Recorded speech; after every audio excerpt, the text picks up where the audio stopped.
Diretamente do Brasil, Brasília, Distrito Federal. Quem vos fala, mestre Dinho, trazendo sempre informações na palma da sua mão, com notícias de utilidade pública, nacional e internacional. O mestre Dinho, eu quero aqui, antes de iniciar esta live, eu quero falar sobre o Pix do juiz Oscar Aníbal Chapan. Pix, Oscar Aníbal Chapan, @gmail.com. Repito, Oscar Aníbal Chapan, @gmail.com. Está na descrição desse vídeo. Quem vos fala, mestre Dinho? Esse canal é um correspondente diretamente para todos os patriotas da direita e conservador. Somos totalmente contra os terroristas, traficantes e comunistas.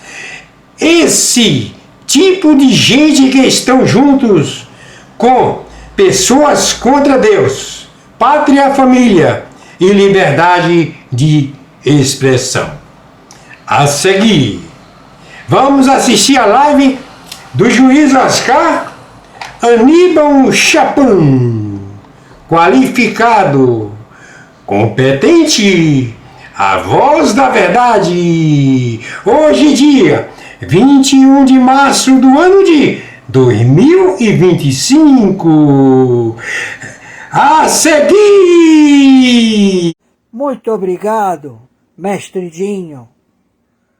Senhor Edmundo Amado, teólogo musical. Quem está falando é o senhor Oscar Aníbal Chapan, árbitro, presidindo a Corregedoria Geral na investigação de 197 países. Estamos a identificar um dos saqueadores, conjuntamente com vários países da Europa, que saquearam a USAID, saquearam o dinheiro do Tesouro Americano. E estamos vendo ele no átrio a discursar do lado do senhor Trump. Queremos ouvir desse filho da Macron.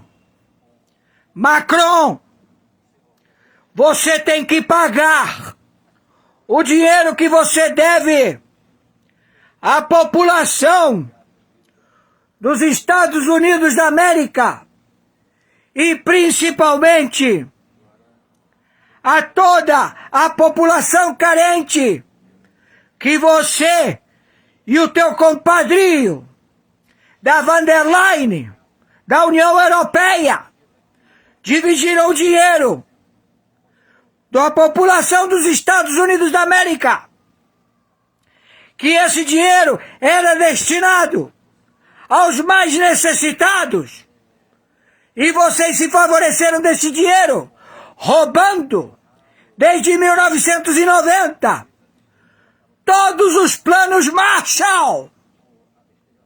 E você, alegando com este Lula filha da puta, sociedade, na tua intimidação de opressor no povo da Guadiana inglesa, da Guadiana francesa, estamos aqui para lhe informar que a Guadiana grita por liberdade, não pertence mais a você. A Ilha do Diabo, onde você torturou vários patriotas, verdadeiros heróis franceses, onde você e esse teu compadrinho assassino dessa von der Leyen, dessa União Europeia, a patrocinar os teus terroristas do Irã e ainda intimidando, dizendo que o Irã possui armas atômicas. Você ainda tem a petulância de se dirigir a um homem livre, eleito pelo voto, com 23 dias de posse do cargo administrativo da presidência dos Estados Unidos. Vocês têm que pagar tudo que deve aos Estados Unidos da América. Se juntaram com esse do Luiz Inácio Lula da Silva a dividir o território brasileiro. Pois agora estamos a informar que este território pertence ao Brasil. Entendeu, seu francês, filha da p... Quem está falando é o interventor do Tribunal Penal Internacional, com chancela, tutela e curatela, com a vigência do Tribunal Internacional, com o Supremo Tribunal Mundial, em dizer: você não vai intimidar nenhum brasileiro, você não vai intimidar nenhum Estado brasileiro, querendo jogar a tua bomba, filha da... no território da República Federativa do Brasil. Estamos em guerra. Você vai intimidar a puta que... Estamos entendidos? Aqui não tem ninguém brincando, seu francês, filha da puta. Entendeu?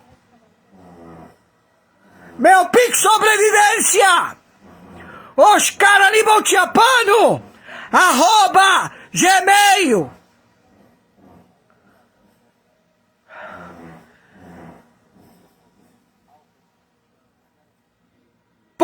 .com. Plataforma, banco, Mercado Pago. Meu Pix de sobrevivência, CPF 510 466 44734. Plataforma, banco, Mercado Pago. O seu devolva o dinheiro. Se comprometa a pagar tudo que deve à população do planeta que você roubou e ainda intimida em querer jogar a bomba atômica no Brasil. Viralize esto. Hola, queridos televidentes. Hoy les hablaremos de un suceso ocurrido en Sudamérica, en Venezuela, que conmocionó al mundo entero. Como pueden ver en el título, un gran golpe le ha caído a Maduro. Las operaciones del presidente de Estados Unidos, Donald Trump, contra el mandatario venezolano, Nicolás Maduro, se han acelerado en los últimos tiempos, y la jugada más llamativa de estas operaciones tuvo lugar en Brasil recientemente. Un avión en el que viajaban dos de los asesores más cercanos a Maduro fue captado por el radar estadounidense cuando se disponía a aterrizar en Brasil. ¿Y qué creen que pasó? Tan pronto como el avión aterrizó, las fuerzas especiales de Estados Unidos intervinieron, se apoderaron del avión, capturaron a estos dos asesores y se los llevaron a Estados Unidos para interrogarlos. En primer lugar, digamos esto: el liderazgo de Nicolás Maduro en Venezuela ha sido objeto de debate durante años. Crisis económica, hiperinflación, hambre, oleadas migratorias y sanciones internacionales. El país es un caos. Maduro siempre ha atribuido este caos a potencias extranjeras. Ha culpado especialmente a Estados Unidos y ha dicho: quieren derrocarnos. ¿Hasta qué punto es cierta esta afirmación? Los últimos acontecimientos demuestran que la paranoia de Maduro quizás no sea del todo infundada. La semana pasada, a mediados de marzo de 2025, un jet privado despegó secretamente de Venezuela y se dirigió a Brasil. A bordo iban dos de las figuras de mayor confianza de Maduro, el asesor de seguridad de Maduro y su jefe de gabinete, aunque sus nombres aún no han sido anunciados oficialmente. Estos dos nombres eran personas que llevaban años con Maduro, conocían sus secretos y estaban supuestamente implicados en las operaciones más oscuras del régimen. Entonces, ¿por qué viajaban a Brasil? Aquí es donde las cosas se complican. Según algunas fuentes, estos consejeros estaban huyendo de Maduro. Sí, no has oído mal, estaban huyendo. Los disturbios civiles en Venezuela y el debilitamiento del régimen parecen haber creado grietas incluso en el equipo de Maduro. Hay rumores de que están planeando ir a Brasil y buscar asilo en otro país. Sin embargo, cuando la inteligencia estadounidense detectó la ruta de este avión, las cosas tomaron una dimensión completamente diferente. La CIA tenía fuertes indicios de que estos consejeros estaban en posesión de documentos secretos del régimen de Maduro, tal vez información crítica sobre planes contra Estados Unidos. Por lo tanto, tan pronto como el avión aterrizó en Brasil, comenzó la operación. Entremos ahora en los detalles de la operación. Este incidente, que tuvo lugar en un aeropuerto cercano al estado de Amazonas, en el norte de Brasil, parece sacado de una película de Hollywood. Cuando la policía brasileña se dirigía al avión para un control rutinario, las fuerzas especiales estadounidenses intervinieron de repente. Un equipo con uniformes negros, armado con armas pesadas, rodeó la aeronave y neutralizó a todos los que iban a bordo. Antes de que los consejeros tuvieran la oportunidad de resistirse, fueron esposados y sacados inmediatamente del aeropuerto en un helicóptero militar. Se preguntarán cómo autorizó el gobierno brasileño esta operación. Aquí es donde entra en juego la dimensión diplomática. En los últimos años, la administración Trump ha dado pasos serios para fortalecer sus relaciones con los países latinoamericanos.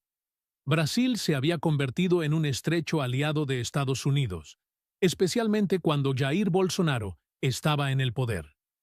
Aunque Bolsonaro ya no está en el poder, la actual administración de Brasil sigue cooperando con Estados Unidos.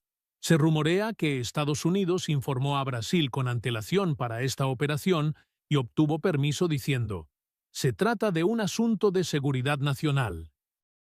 La rapidez y el secretismo de la operación fueron increíbles. Según los medios de comunicación locales, terminó antes incluso de que la policía brasileña se diera cuenta de lo que había ocurrido exactamente. Los consejeros fueron embarcados en un avión militar que partió hacia Estados Unidos a las pocas horas. Su paradero actual es un misterio, pero lo más probable es que estén siendo interrogados en un centro de la CIA en Virginia. ¿Por qué eran tan importantes estos consejeros? Estos dos asesores de Maduro eran como la columna vertebral del régimen. El primero, llamémosle asesor A, fue quien dio forma a las políticas de seguridad de Maduro. La represión de la oposición en Venezuela, la supresión de las protestas callejeras e incluso algunas operaciones encubiertas.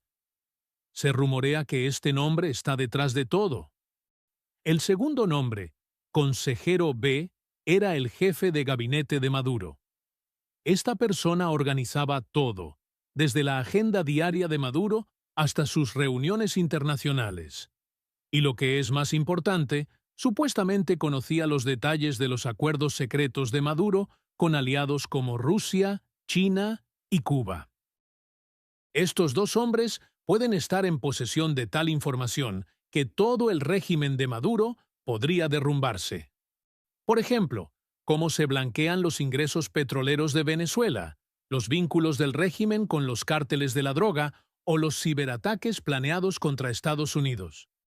Si esta información cae en manos de Estados Unidos, es inevitable que Maduro se vea completamente acorralado no solo en la política interna, sino también en la internacional. ¿Por qué huyeron? Según algunos analistas, el reciente comportamiento cada vez más paranoico de Maduro y sus sospechas sobre todos los miembros de su equipo desencadenaron esta huida. Tal vez estos asesores temían que Maduro quisiera purgarlos, o planeaban hacer un trato secreto con Estados Unidos y proporcionar información a cambio de asilo. Sin embargo, Estados Unidos aprovechó la oportunidad y optó por llevarlos a su territorio. Ahora hablemos de la reacción de Maduro. Cuando esto estalló, Maduro pronunció inmediatamente un discurso televisado. «Esto es un intento de golpe de Estado organizado por Estados Unidos», gritó. «El imperio está haciendo todo para destruirnos», dijo, y culpó a Brasil. «Nuestros vecinos nos han traicionado». Maduro reconoció que esta operación era un duro golpe contra su régimen, pero subrayó que no se rendiría. La gente en Venezuela está confundida. La gente, que lleva años luchando contra la crisis económica, se enfrenta ahora a esta tensión política. Las protestas han comenzado en las calles, pero esta vez no solo hay ira contra Maduro, sino también contra Estados Unidos. Algunos dicen, esto es un intento de invasión. Otros esperan que haya llegado el fin de Maduro. Pero es importante recordar que Maduro todavía cuenta con el apoyo del ejército. Si el ejército se vuelve contra él, entonces todo podría cambiar. ¿Qué dicen los aliados de Maduro?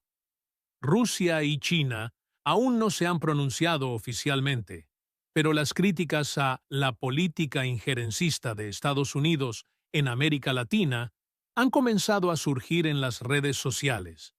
Cuba, por su parte, apoyó directamente a Maduro y dijo que esto es una conspiración imperialista. Sin embargo, no está claro si estos países tomarán medidas concretas. Pero, ¿qué pretende aquí el presidente estadounidense Donald Trump? Durante años, Trump no ha ocultado su deseo de derrocar a Maduro. En 2019, reconoció a Juan Guaidó como presidente interino. Aumentó las sanciones e incluso mantuvo sobre la mesa la opción de una intervención militar. En su momento, sin embargo, estos planes fracasaron. Ahora, en 2025, Trump ha pasado quizás a una estrategia más agresiva.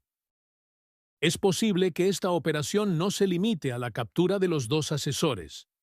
Los Estados Unidos pueden estar planeando utilizar la información de estos asesores para destruir el régimen de Maduro desde dentro. O este es el primer paso de una intervención mayor. Por ejemplo, esta información podría utilizarse para justificar una operación militar contra Venezuela. Trump podría intentar convencer a la opinión pública mundial diciendo: «Maduro es un dictador, liberaremos al pueblo». Ahora vamos a echar un vistazo a otra noticia. El túnel ilegal de Maduro se derrumbó. Oro bajo tierra. Un túnel secreto supuestamente utilizado por el presidente venezolano Nicolás Maduro para el contrabando de oro se derrumbó y toneladas de oro quedaron enterradas bajo los escombros. Además, se rumorea que este túnel se extiende hasta la frontera con Colombia. Varios contrabandistas resultaron heridos en el derrumbe, pero Maduro afirma que el túnel no tiene nada que ver con él, ni con su gobierno. Entonces, ¿cuál es la verdad? Al parecer, se ha descubierto un túnel secreto bajo tierra en una región de Venezuela, cercana a la frontera con Colombia. El propósito de este túnel es bastante llamativo: transportar ilegalmente las reservas de oro de Venezuela a Colombia y desde allí a los mercados internacionales. Recientemente, sin embargo, el túnel se derrumbó por razones desconocidas. Varios contrabandistas resultaron heridos durante el derrumbe, pero afortunadamente nadie murió. Se dice que bajo los escombros quedaron enterradas toneladas de oro. ¿Cómo se encontró este túnel? ¿Quién lo utilizaba?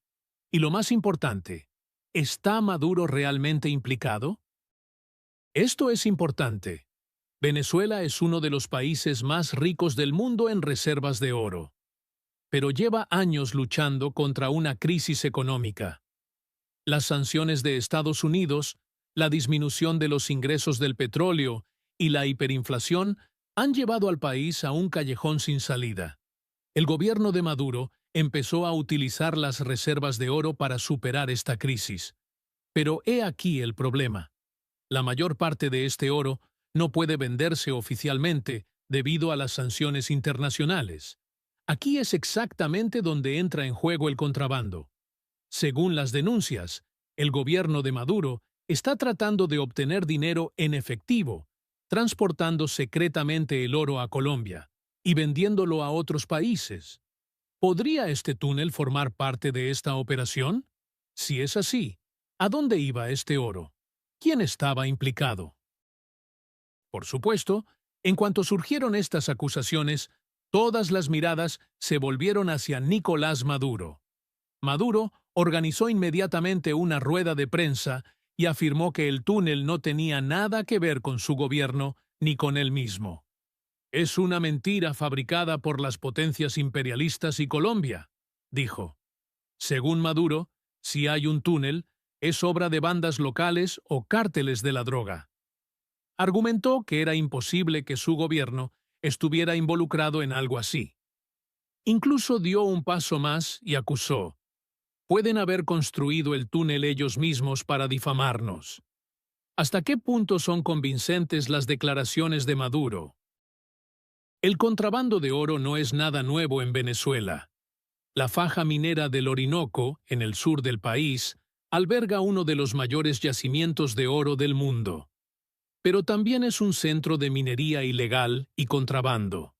Lugareños, bandas y, según algunas fuentes, incluso soldados, extraen y contrabandean oro aquí. Y luego está esto. Si este túnel colapsó, ¿hay otros túneles? Porque es poco probable que una estructura tan sofisticada pudiera haberse construido sola. Tal vez esto sea solo la punta del iceberg. Si el contrabando de oro es la forma que tiene Venezuela de salir de la crisis económica, podrían existir estructuras de este tipo en otros lugares. Y una última pregunta: ¿a quién iba este oro? ¿Qué países estaban implicados? Quizás en los próximos días surja más información. International cooperation. And let's send the world a message. The first resolution, this would come from all of our CPAC organizations. We condemn the police state tactics of Xi Jinping, Vladimir Putin, Lula da Silva, and Joe Biden.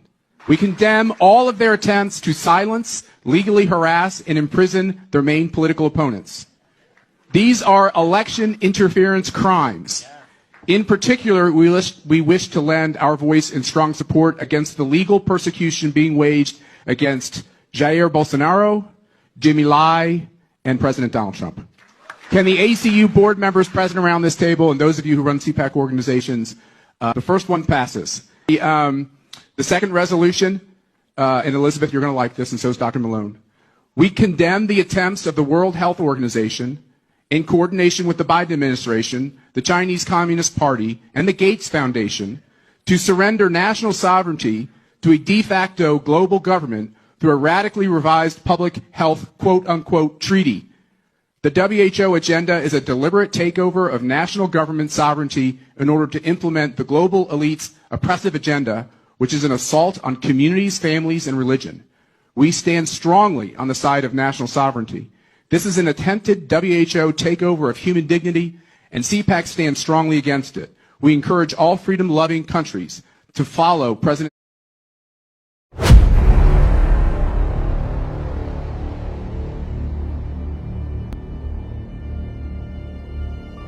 Agente, a próxima missão exigirá o máximo de suas habilidades. É agora ou nunca. Recebemos informações sobre a cúpula. Os alvos já estão no seu registro. Cada alvo deve ser enfrentado com extrema cautela. A cúpula possui diversos infiltrados e aliados secretos. Tome bastante cuidado. O inimigo está prestes a causar o caos. E só você pode mudar o rumo da história. Prepare-se, agente. Não será nem um pouco fácil, mas contamos com você. Boa sorte, agente. Praticamente 80 parlamentares já pularam para o lado da anistia. Olha a importância da manifestação, Cris. A importância da manifestação, do trabalho jornalístico que nós, a Revista Oeste, a Gazeta do Povo e vários veículos independentes vêm fazendo, mostrando as histórias dos presos políticos, a injustiça, a tortura, a crueldade. E o que eu tenho dito, falei ontem também, acho que falei até no ar ali na transmissão, não lembro se falei no ar, mas com certeza comentei com várias das pessoas com quem eu conversei, que é uma opinião minha, é uma analogia que eu tenho feito.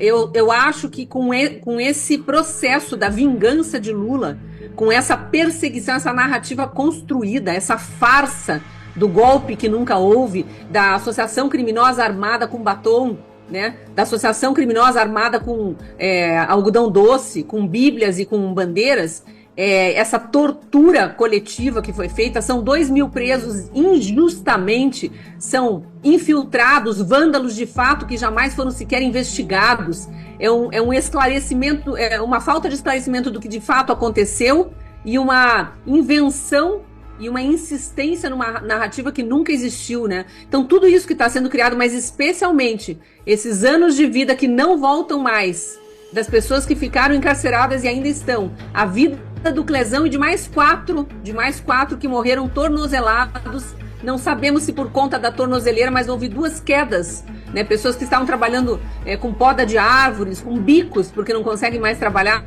tornozelados do 8 de janeiro, que caíram de uma certa altura e tiveram traumatismo craniano e vieram a falecer, sim, infelizmente.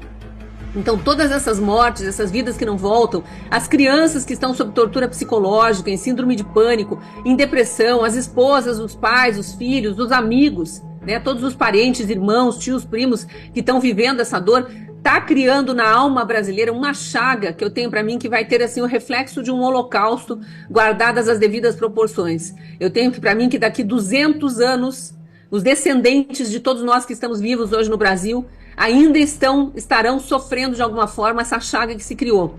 E eu não falo isso para fazer drama nem nada, é só para a gente entender a gravidade do que está em jogo aqui no Brasil. Então, pouco importa, Pitoli, se foram os 18.000 da USP, que é um número, uma análise que a gente sabe muito tendenciosa,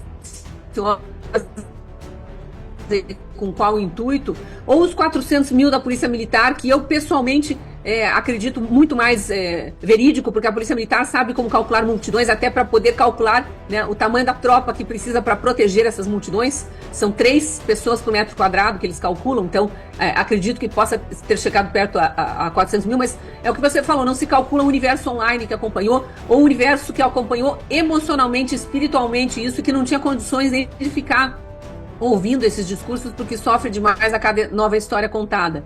Então, o importante mesmo é isso que você trouxe agora, esse número muito menor, mas que é gigantesco, que é a mudança no placar do mapa da anistia. Temos 219 ainda para convencer. Quantos neutros estão aí? João, para mim, por gentileza, 202, né?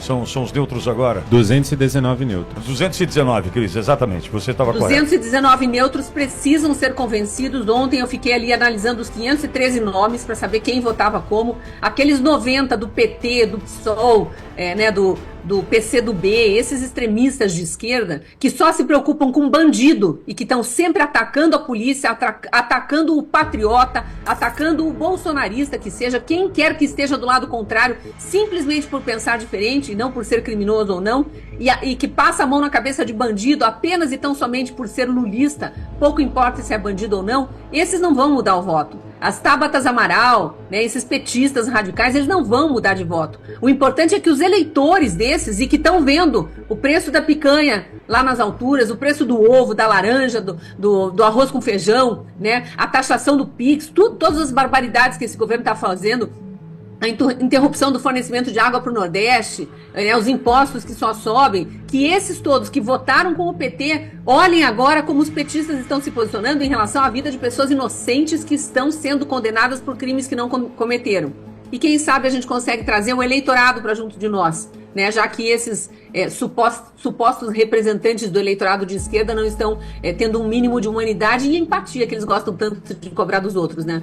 Agora, Cris, isso mostra a importância da sequência do nosso apelo, do nosso convite à população, a quem nos ouve, e entendo que de uma maneira mais fácil logisticamente falando, a encher São Paulo em 6 de abril, porque a gente está falando aí de uma megalópole com 21 milhões de habitantes na São Paulo e Grande São Paulo, a gente está falando de Baixada Santista, de Vale do Paraíba, região de Campinas, a gente está falando de cidades um pouco mais longe, como a própria Bauru, Ribeirão, Sorocaba ali ainda do lado, enfim, mas uma possibilidade desse número ser multiplicado existe com São Paulo marcado já para o dia 6, né, Cris? Exato, eu acho que a gente precisa concentrar esforços. São Paulo é tão centralizado quanto o Rio de Janeiro em termos de geografia, né, de mapa geográfico do Brasil, mas também a gente saber que ainda assim é muito longe de inúmeros estados brasileiros. Nós somos 27 unidades federativas, né? Então, eu imagino assim, que o pessoal do Distrito Federal, que está distante, ainda consegue ir para o Rio ou para São Paulo. BH, a mesma coisa, interior de Minas, né? Espírito Santo, o pessoal aqui do Sul, a gente ainda consegue viajar para Rio ou para São Paulo para engrossar a manifestação em locais que expressivamente mandam recados para Brasília. Mas eu não sou contra, e eu já vinha dizendo isso, fui muito atacada pela direita, que agora resolve dividir os apoiadores do presidente Bolsonaro em 2 grupos e ficam taxando alguns de intergalácticos, seja lá o que eles querem dizer com isso, pouco importa, né? Mas eu sempre fui contra impedir as pessoas de irem para as ruas nas suas cidades. Eu acho que quem não tem condição de deslocamento demonstra a sua insatisfação aonde está, nem que seja no quintal de casa, né, no jardim de casa, estendendo um pequeno cartaz na frente da sua casa para passar o seu recado para as pessoas que andam na rua. E eu queria mandar um recado muito especial para esses milhares de brasileiros que em pequenos grupos foram para as ruas ontem em outros lugares, porque não dê bola para esses extremistas de esquerda sem coração que ficam dizendo, é a passeata do meia dúzia, né? Os 5 que estiveram com cartaz não sei onde. Vocês são resilientes, vocês mandaram um recado. Pense só, se foram 5 para a rua, a vergonha que é para todos os outros da cidade que não foram para a rua, não se esforçaram para ir para a rua da sua cidade, num dia de folga, para dizer para este governo que a gente não aceita um governo que tem como pauta a vingança. Nós somos um país cristão, não aceitamos esse tipo de coordenada para um governo, muito menos um governo que está dando muito errado. Um governo que está mal das pernas desde o início e agora mais do que nunca nos 2 anos e pouco aí que a gente está sob essa gestão. Então, é preciso a gente conscientizar pessoas. Eu não acho que foi ruim o fato de ter havido manifestações pequenas. Eu acho que foi muito bom que houve manifestações e que em 6 de abril haja mais e mais. Se precisar pautar outras datas, vamos embora, vamos fazer. Ô Cris, e só para finalizar, a questão do Supremo Tribunal Federal já ter se posicionado sobre o dia de ontem, diz que a manifestação não muda em nada, o julgamento sobre o golpe, né? Olhando para a questão envolvendo o público, que me chamou a atenção, por que o Supremo Tribunal Federal está preocupado com opinião popular, se não demanda, se não precisa de voto, se estão ali vitaliciamente, se estão ali até os 75 anos de idade, por que tão preocupados estão estes com as ruas de ontem? É a postura típica dos ditadores, né? Exalar a arrogância até o momento da queda. A queda virá, e a queda aqui nesse caso é a anistia dos presos políticos. A gente sabe que eles vão dobrar a aposta, né? A gente sabe que a anistia vai ser aprovada no Congresso. Lula, esse vingador injusto, cruel, desumano, bandido que esteve condenado, né? E que foi descondenado numa manobra ali de um amigo que está no Poder Judiciário, indicado e nomeado pelo próprio sucessor de Lula, ali no caso foi Dilma, né, que colocou Fachin no STF. Então, este ser humano que não dá bola para as injustiças, ele vai vetar. A gente sabe disso. Eu acho que não dá para ter ilusão de que ele vai... Aliás, na minha opinião, um erro grave do PT, porque ele podia entrar para a história como o justiceiro que, apesar de injustiçado, como eles dizem, deu liberdade aos que tinham atentado contra ele, na visão dele, né? Tô colocando aqui a narrativa dele. E não, ele prefere dobrar a aposta e continuar o projeto de vingança. Mas o Lula vai vetar, o Congresso vai derrubar, e o que provavelmente vai acontecer? Lá no STF, aparelhado por Lula e Dilma, eles vão achar uma forma de dizer que o projeto de anistia é inconstitucional. Só que agora a gente tem um mundo de olho no Brasil. Tem um documentário do Sérgio Tavares, jornalista português, também injustiçado pelos tiranos brasileiros, que está para ir ao ar, mostrando o juiz fake, né, o nome do documentário, mostrando a suprema tirania brasileira. Então as coisas estão mudando, os ventos estão mudando, e eu tenho para mim que a gente vai ver mais arrogância aí desses ministros que se acham os reis do Brasil, mas a gente vai ver a coisa acontecendo, a evolução da sociedade indo a partir da pressão nossa, da própria sociedade nas ruas. Cris, obrigado mais uma vez. Uma semana especial para você. Repito, foi muito bom tê-la conosco ontem, Cris. Acabou de explodir um tsunami nos Estados Unidos, que está deixando Brasília em desespero. Vários ministros do STF podem estar envolvidos, porém o DOGE, Departamento de Eficiência Governamental dos Estados Unidos, criado sob a administração de Donald Trump, só descobriu até agora o envolvimento de um ministro da Suprema Corte em esquema milionário. Elon Musk, o homem mais rico do mundo, acaba de revelar informações bombásticas sobre supostas transações milionárias do ministro Alexandre de Moraes. É isso mesmo que você acabou de ouvir. E não é qualquer denúncia.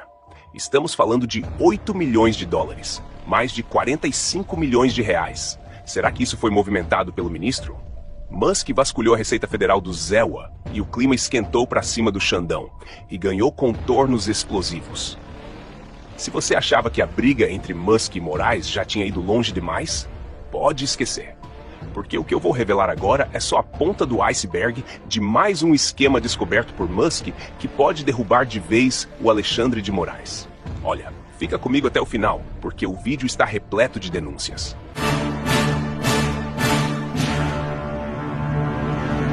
Será que com esse pente fino, na Receita Federal dos Estados Unidos, feito por Elon Musk, teve alguém daqui do Brasil que recebeu uma graninha extra do Zewa? Elon Musk acabou de desferir o golpe mais devastador até agora contra o Estado burocrático profundo. Um dia depois de obter acesso ao sistema de pagamentos do Departamento de Estado, ele descobre centenas de bilhões em fraudes, que inclusive você vai que o ex-presidente Joe Biden foi descoberto em esquema de $500 bilhão. Essa denúncia do Musk vamos mostrar daqui a pouco. Olha só, fontes exclusivas revelam que Elon Musk teve acesso a documentos sigilosos da Receita Federal americana e descobriu transações suspeitas que teriam sido realizadas pelo ministro Alexandre de Moraes. E fiquem atentos, porque o bilionário não ficou quieto. Usou suas próprias redes sociais para escancarar as informações. Veja como foi que isso explodiu nos Estados Unidos. Agora, como é que um ministro do Supremo Tribunal Federal consegue ter tanto dinheiro? Alguém pode me dizer? Como é que é? Musk tem acesso a dados da Receita Federal Americana e usou sua própria rede para disseminar informações de um perfil anônimo que citava supostas retiradas de investimentos de Moraes dos Estados Unidos. Quer dizer então que o ministro tinha investimento aqui? O ministro do STF recebe $40 mil de salário por mês, mas quando você vai transformar isso em dólar, dá $7 mil por mês. Faz a conta comigo. O ministro recebe cerca de $7 mil por mês. Qual é o montante guardado em bancos norte-americanos ou em outros bancos muito afora, utilizado o chamado código SWIFT? Aparentemente, os 8 milhões que o ministro resolveu cobrar do Elon Musk vão sair bem caros.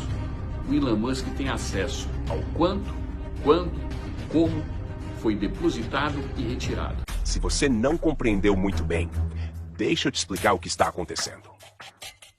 O bilionário Elon Musk compartilhou revelações de um perfil anônimo que detalhava supostas retiradas de investimentos que o ministro teria nos Estados Unidos. É ou não é avassalador? Um ministro do STF com milhões escondidos em território americano? A informação que eu tenho é que essa descoberta caiu como uma bomba nos corredores do poder em Brasília. E pasmem, estamos falando de um ministro que tem um salário oficial de aproximadamente $44 mil por mês. Algo em torno de $7 mil. Eu vou perguntar e quero que você pense com cuidado. Como alguém com esse salário consegue acumular $8 milhões? Pode notar, tem coisa errada aí. O bilionário sul-africano não poupou críticas e está determinado a ir até o fim nessa investigação. Fontes próximas a Musk afirmam que ele está furioso com as multas e restrições impostas à sua plataforma no Brasil e agora está usando seu poder e influência para desmascarar o que ele chama de perseguição judicial. E tem razão ao falar isso, porque é isso que o Brasil vive atualmente. E vocês sabem o que é mais impactante nessa história toda? Esses supostos $8 milhões são exatamente o mesmo valor da multa que Alexandre de Moraes aplicou contra a plataforma X, antigo Twitter. Coincidência? Eu acho que não. O jogo virou e agora o próprio ministro está na berlinda. Para você entender melhor, é que movimentações desse montante deixam rastros no sistema bancário internacional, especialmente através dos códigos de transação SWIFT, que funcionam como um CPF das transações internacionais. Se confirmado, estamos diante de um dos maiores escândalos da história do judiciário brasileiro. Resumindo, não adianta o Moraes querer burlar o sistema ou querer esconder grana embaixo do colchão. Os caras do Doge vão caçar e encontrar todas as transações fraudulentas. E tem mais. Pesquisei a fundo e descobri que o ZEWA possui um rigoroso sistema de compliance financeiro, principalmente após a Lei Patriota, implementada depois do 11 de setembro. Isso significa que qualquer movimentação acima de $10 mil já é automaticamente reportada às autoridades americanas. Imaginem então 8 milhões. Isso explica como Musk conseguiu ter acesso a essas informações. Não podemos esquecer que o Brasil ocupa a 94ª posição no ranking de percepção de corrupção da Transparência Internacional, muito atrás de países como Chile, 27º, e Uruguai, 14º. Será que estamos prestes a descobrir um dos motivos para esse péssimo desempenho? Enquanto isso, nos bastidores do STF, o clima é de tensão total. Fontes internas relatam que outros ministros estão preocupadíssimos com o potencial impacto dessas denúncias na já abalada credibilidade do tribunal. A batata está assando, pois muitos deles podem estar envolvidos no mesmo esquema. O que podemos esperar nos próximos dias? Provavelmente, veremos o ministro Alexandre de Moraes vindo a público para tentar explicar o inexplicável. A expectativa é que as autoridades americanas também entrem no jogo, já que movimentações financeiras desse porte não passam despercebidas pelo Departamento do Tesouro do ZEWA. Fontes internas do governo afirmam que existe um pânico generalizado nos bastidores do poder, porque se essas informações forem confirmadas, o impacto será devastador não só para Moraes, mas para todo o sistema judiciário brasileiro. Pode ser que tentemos ver uma operação abafa nas próximas horas. E por que tanta preocupação? Dados secretos indicam que essa pode ser apenas a ponta do iceberg. Há rumores de que Musk tenha descoberto informações sobre outros paraísos fiscais mundo afora, onde supostamente mais recursos estariam escondidos. Olha, essa outra denúncia bombástica do Elon Musk, vasculhando a receita lá no ZEWA, dessa vez, a respeito do governo Joe Biden. Musk afirma que houve fraude do governo anterior de, pasmem, $500 bilhão. Porque há cerca de 20 milhões de pessoas que estão definitivamente mortas, marcadas como vivas no banco de dados da Previdência Social. Questiona Musk. Por que centenas de milhões de dólares em empréstimos de administração de pequenas empresas foram dados a pessoas com 11 anos ou menos? Tornou a questionar. Houve um relatório, emissão do GAO, o Escritório de Contas do Governo. No ano passado, então, durante o Biden, qual é a administração? Estimação, a fraude do governo federal será $500 bilhão. Então, para ser claro, isso não é um Trump. Assuntos administrativos. Esta é uma coisa administrativa, Biden. Tem os 20 milhões de pessoas que estão definitivamente mortas, zombadas como vivos no banco de dados da Segurança Social. Por que centenas de milhões de dólares em empréstimos de administração de pequenas empresas foram concedidos a pessoas com 11 anos ou menos, de acordo com a Seguridade Social? Como esses devem ser alguns crianças de 8 anos muito empreendedores. Você sabe, um jovem de 150 anos muito forte. Sim, exatamente. Como o presidente disse, você sabe, temos um enorme número de pessoas ridicularizadas como vivos. Quem? 160? Ele não sabia que o país era tão saudável. O império da impunidade está ruindo. Especialistas em direito constitucional afirmam que casos semelhantes a esses, se comprovados, poderiam configurar crime de enriquecimento ilícito e improbidade administrativa, levando até mesmo ao impeachment do ministro Alexandre de Moraes. Em países como os Estados Unidos e Alemanha, juízes da Suprema Corte são obrigados a prestar declarações detalhadas de patrimônio e são investigados ao menor sinal de inconsistência. Já aqui, o Senado e a Receita Federal não ousam nem fazer menção a isso, por medo de serem perseguidos pelo Supremo. Será que o Brasil vai continuar fechando os olhos para possíveis irregularidades no seu alto escalão judiciário? As notícias sobre Alexandre de Moraes já começaram a se espalhar pelo mundo. O jornalista Matt Gaetz denuncia a ditadura judicial que está acontecendo no Brasil e expõe toda a verdade. Abre aspas para o Matt. O Brasil é uma economia gigante e estamos assistindo à erosão da liberdade de expressão. Parece que um judiciário fora de controle não é uma exclusividade do ZEWA. O Brasil é uma grande economia próxima a nós e observamos atentamente a liberdade de expressão no Brasil ser atacada repetidamente. Parece que um judiciário desonde não é uma experiência exclusiva dos Estados Unidos. Um juiz no Brasil está agora solicitando ao procurador-geral que revogue o passaporte do deputado brasileiro Eduardo Bolsonaro. Eduardo é filho de Jair Bolsonaro, o ex-presidente atualmente liderando as pesquisas para retomar o poder, se ele pode concorrer sob o sistema complicado onde acusam inimigos políticos de crimes. Onde já ouvimos isso antes? Eduardo Bolsonaro se juntou a mim exclusivamente para detalhar a erosão das condições democráticas no Brasil. A perseguição judicial que enfrentamos é a mesma que Trump enfrenta aqui no Brasil. Eu costumo dizer que é um semivírus. A diferença é que temos menos anticorpos no Brasil, o que dificulta as coisas. No Brasil, você tem um tribunal eleitoral superior. Eles decidem quem pode concorrer e quem não pode concorrer. Então, depois que meu pai saiu da presidência, o tribunal disse que ele não podia concorrer porque ele conheceu 40 embaixadores e fez uma transmissão ao vivo. Na verdade, é uma conferência de imprensa. Ele criticou o processo eleitoral no Brasil, algo que ele fez nos últimos 15 anos, não sei. Espere um segundo, se você criticou a condução das eleições, eles não deixam você participar? Sim, isso é loucura. Mas se você tiver esse tipo de lei aqui nos Estados Unidos, não é apenas um tiro aburrido na ordem que Trump tomaria, Trump estaria fora da boleta de voto. Eu acho que isso é realmente injusto. Você não o deixa concorrer porque ele encontrou embaixadores e criticou o processo eleitoral. Outra desculpa que eles criaram é porque ele fez uma declaração pública após 7 de setembro, porque hoje é o nosso dia da independência. Fizemos um desfile militar e depois ele foi à praça onde quase 1 milhão de pessoas aguardavam. Ele fez um discurso e o Tribunal Eleitoral disse que isso era abuso político. Vamos lá.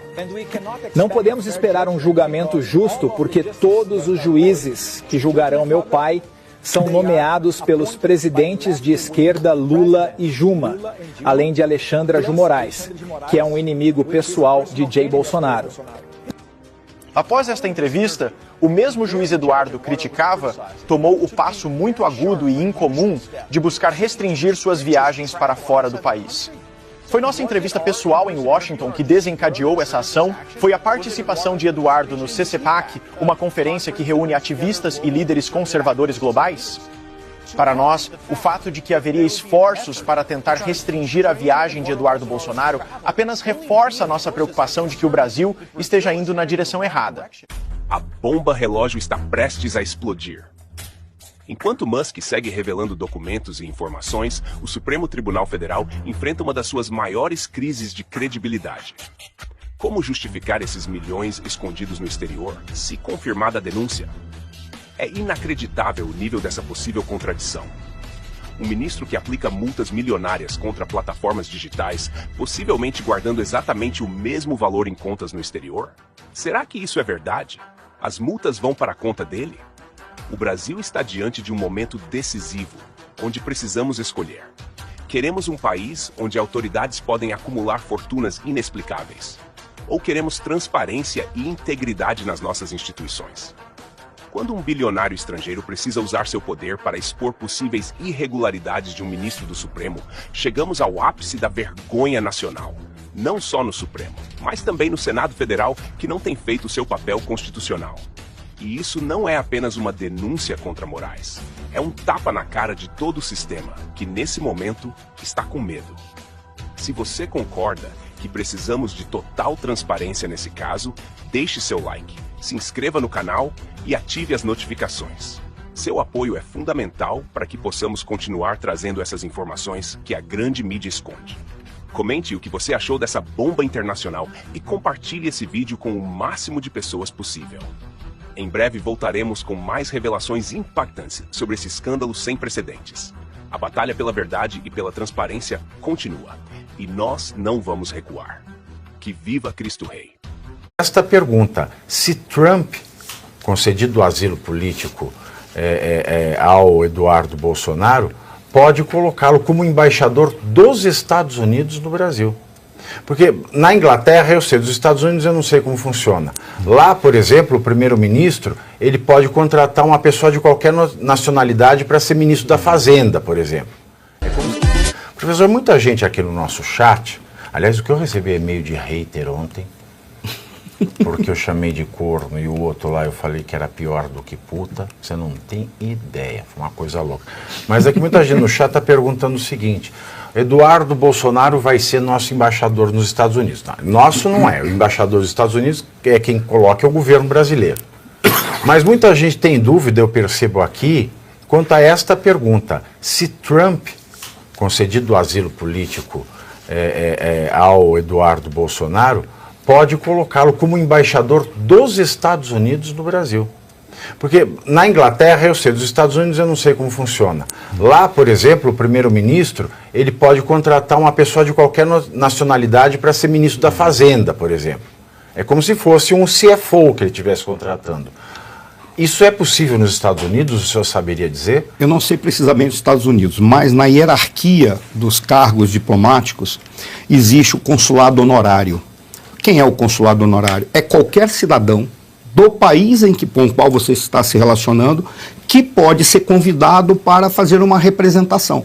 Está dentro da escala, está dentro do organograma, está dentro da hierarquia, inclusive. Ele não tem a importância que tem aqueles que são embaixadores e cônsules do país, são originários, fizeram ou por concurso, ou por sistema de seleção, qualquer que seja, mas está na escala. Ou seja, ele pode receber, sim, um título honorário e exercer funções do governo americano. Ele pode ter isso. A questão é se ele receberia a imunidade que seria dada para a autoridade americana. Aí teria esse problema. Pois é. Vamos imaginar que dê para ele ser um adido, embaixador, cônsul, alguma coisa, aí ele vem para o Brasil. Ele vai gozar da mesma imunidade que o corpo diplomático, ou seja, se ele tiver um passaporte americano e estiver aqui, por ele ser brasileiro, ele poderá sofrer sanções? Sim, porque ele teria que ou renunciar um ao outro, a outra cidadania. Porque, no caso, para exercer um cargo como uma autoridade americana, ele não poderia ser um cidadão brasileiro usufruindo do direito brasileiro. Então, ele teria que fazer a renúncia, né? Seria o mais provável. Agora, independentemente disso, se porventura ele assume um cargo norte-americano e viria para cá, para o Brasil, recebendo a imunidade, dentro da Convenção de Viena de 61 e 63, o governo que acredita um governo exterior para dar uma representação no país, ele não precisa dar o reconhecimento. E se porventura a autoridade estiver aqui e recebeu esse reconhecimento por alguma razão que o seja, ele pode simplesmente cancelar o reconhecimento sem necessitar de justificativa, sendo obrigado apenas a dar uma segurança no traslado para fora do país. Por quê? Tanto tempo é dado, por exemplo, normalmente 24, 48 horas, que sejam, se nas 48 horas ele não se retirar, a partir daí ele se torna persona non grata, podendo incorrer na legislação brasileira e ser punido tal qual um ilegal. Essa que seria a questão. Da minha perspectiva, eu acho que o mais importante seria o Eduardo Bolsonaro ficar nos Estados Unidos, se tornando a principal ponte das denúncias do que está acontecendo aqui no Brasil, por uma razão simples. O Eduardo Bolsonaro, por ele ser quem ele não é um parlamentar.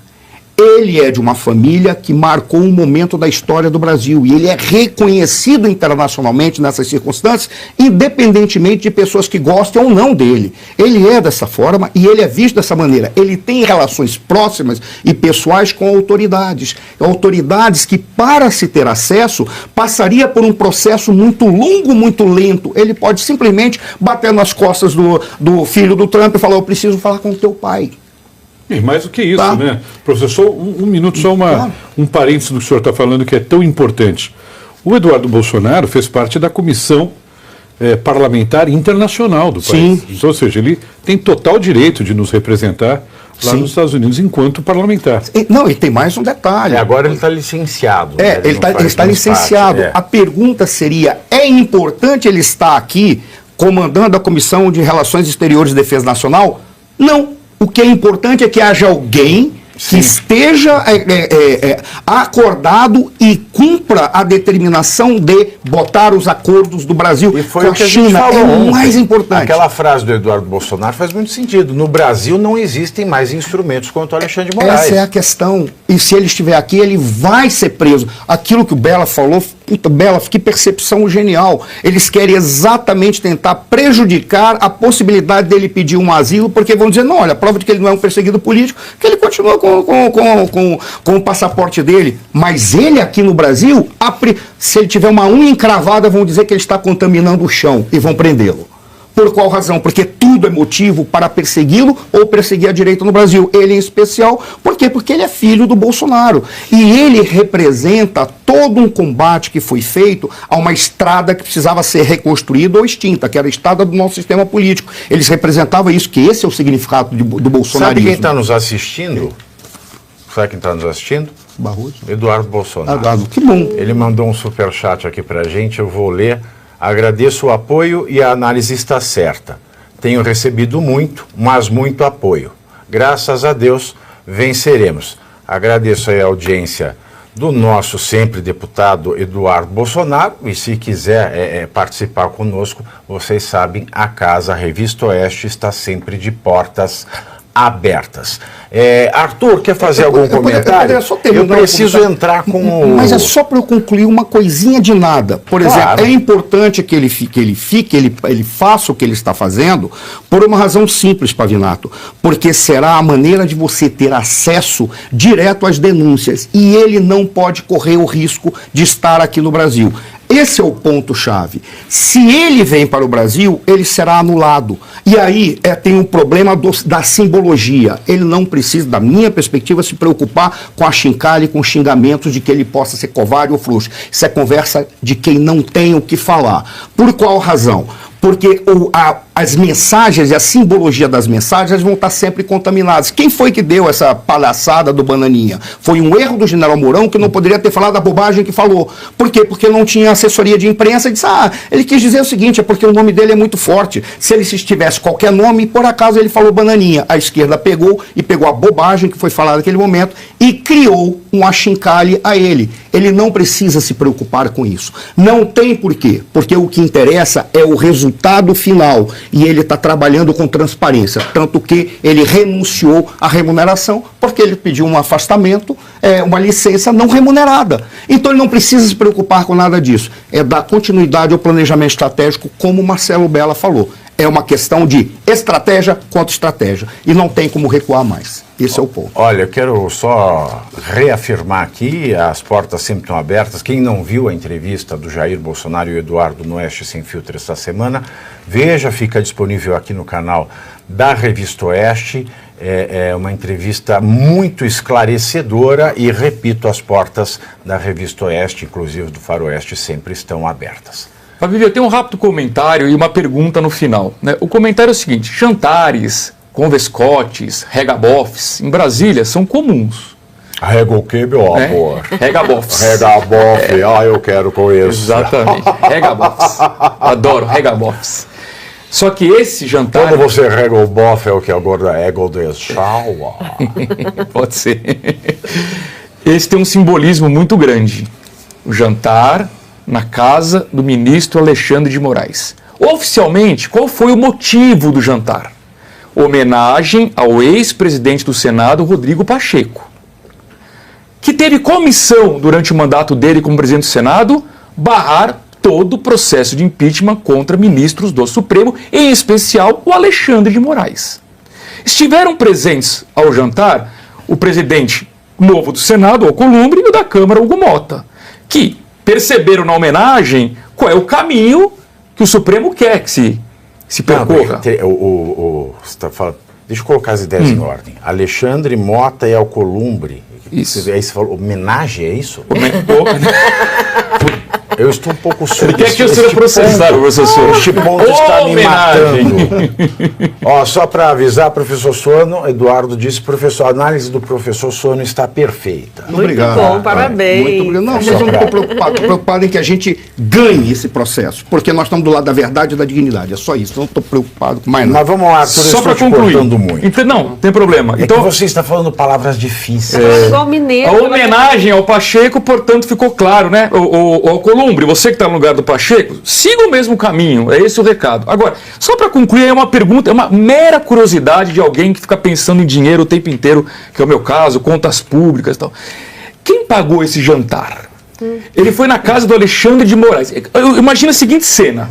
Para receber 40 pessoas, ele contratou um buffet, certo? Se não colocou a cozinheira dele, se é que ele tem, para cozinhar para 40 pessoas. Será que ele vasculhou a vida da cozinheira pelo TSE? Ah, bom, não sei. Vamos lá. Será que tem provadores de veneno na casa do Alexandre de Moraes? Boa pergunta.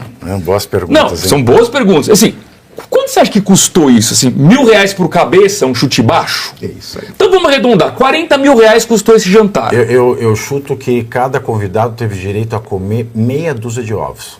Ixi, então dobrou o preço do jantar. Em Brasília. E se teve café no final, então triplicou o preço. Mas vamos lá, continuar sua pergunta. Eu tô acompanhando o raciocínio. Você começou falando da homenagem atroz que foi feita, homenagem atroz. Aí o jantar, quanto custou, quem pagou? Exatamente. E você ia continuar? Não, isso aí conclui o seguinte. O valor é alto, de qualquer forma. Minha curiosidade, ele tem alguma verba do Supremo? Acho que não. Acho que foi uma coisa particular dele. Puxa, para quem ganha R$46 mil por mês, você paga no Todo mundo sabe que no Brasil, a lei proíbe.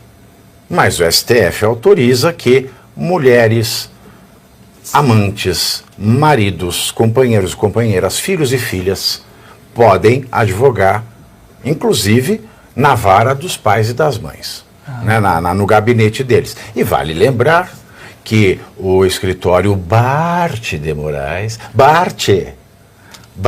não, desculpem aos gaúchos, Bart de Moraes, que é o escritório da mulher do Alexandre e do filho dele, na descrição do site do escritório está especializado em tribunais superiores.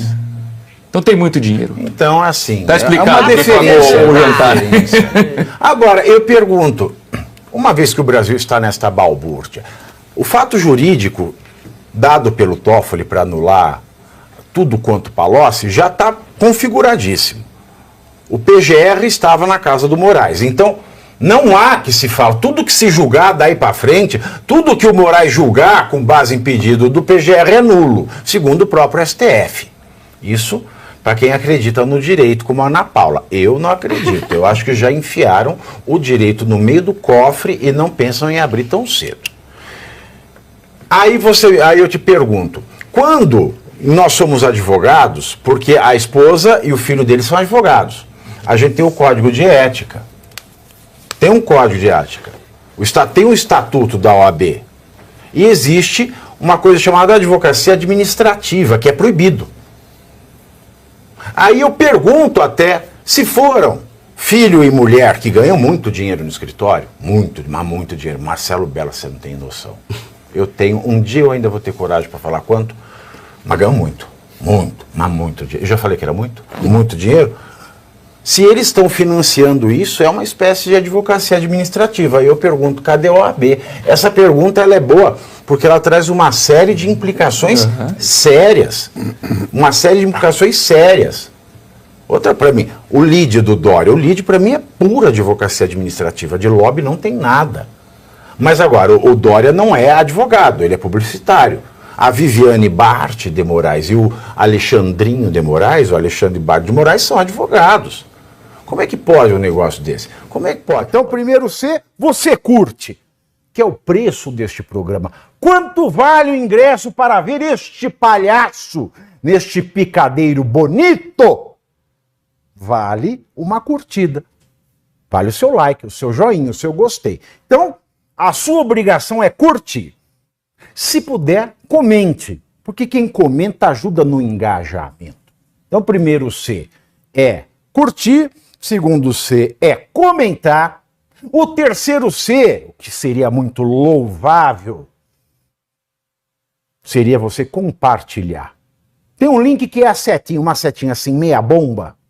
Sabe aquela, a setinha da pipa do vovô que se esforça? Você vai lá, copia o link, cola no seu Orkut, no seu Facebook, no WhatsApp, no Telegram, manda sinal de fumaça, pombo correio, não é pombo correio do banheiro, é o pombo correio que leva as mensagens, você passa para todo mundo que você gosta, para quem você não gosta, você também passa. Então, ó, curtiu, comentou, compartilhou, e se puder, se quiser, se o seu bolso comportar, e se seu coração assim permitir, contribua com este programa que vai substituir o Jornal Nacional. Olha que pretensão maravilhosa, hein?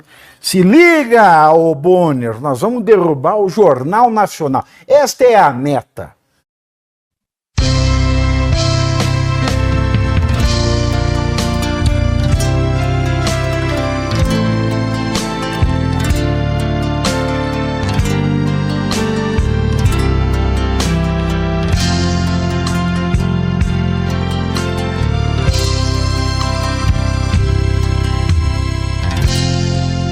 Eu não posso questionar o que o Senhor permite acontecer. O que eu posso é te respeitar e acreditar no teu poder. No sorrir ou no chorar, quero sentir tua presença, onde minha alma briga, com Jesus desejo estar. Nos momentos de oração, renova em mim o teu amor. Não me lembro da aflição e na certeza serei vencedor. No sorrir ou no chorar, quero sentir tua presença, onde minha alma briga, com Jesus desejo estar. Minha força é o Senhor, na busca pelo teu amor. Sei que não estou sozinho, Jesus protege o meu caminho. No sorrir ou no chorar, quero sentir tua presença, onde minha alma briga, com Jesus desejo estar.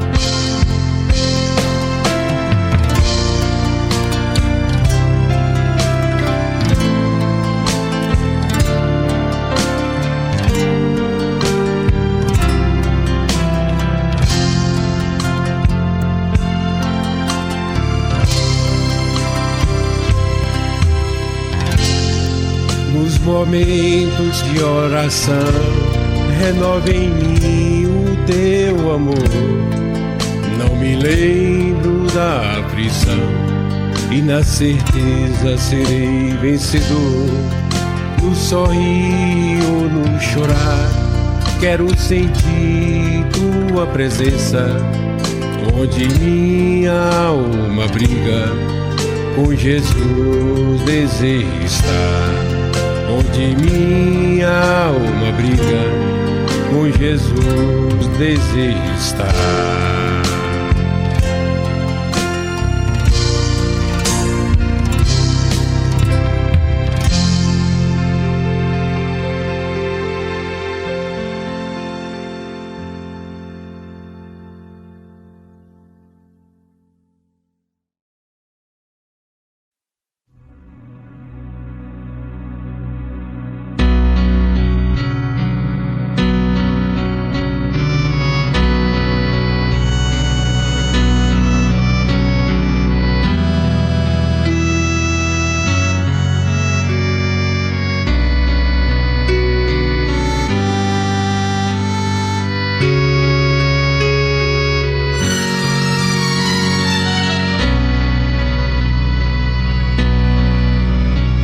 Pai nosso que estás nos céus, santificado seja o teu nome.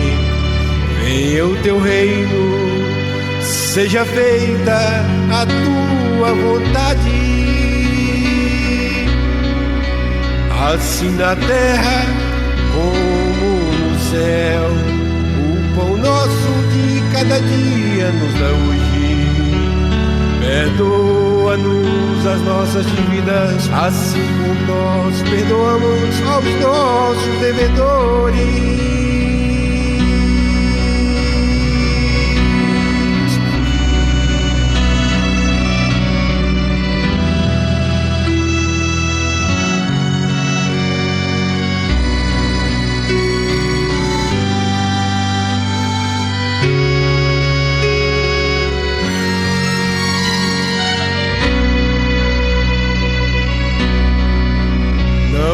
Deixes cair em tentação, mas livra-nos do mal, porque teu é o reino e o poder e a glória para sempre.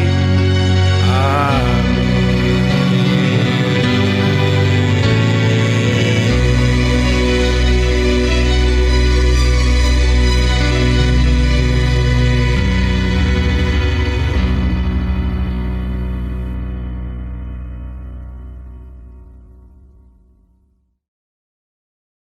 Muito obrigado, mestre Dinho. Senhor Edmundo Amado, teólogo musical.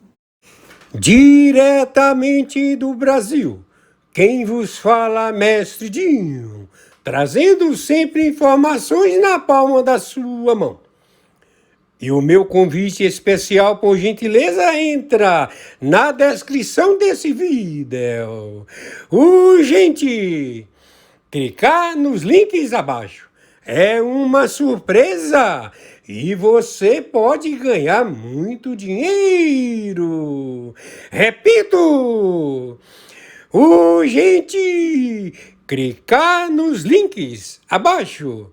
É uma surpresa e você pode ganhar muito dinheiro.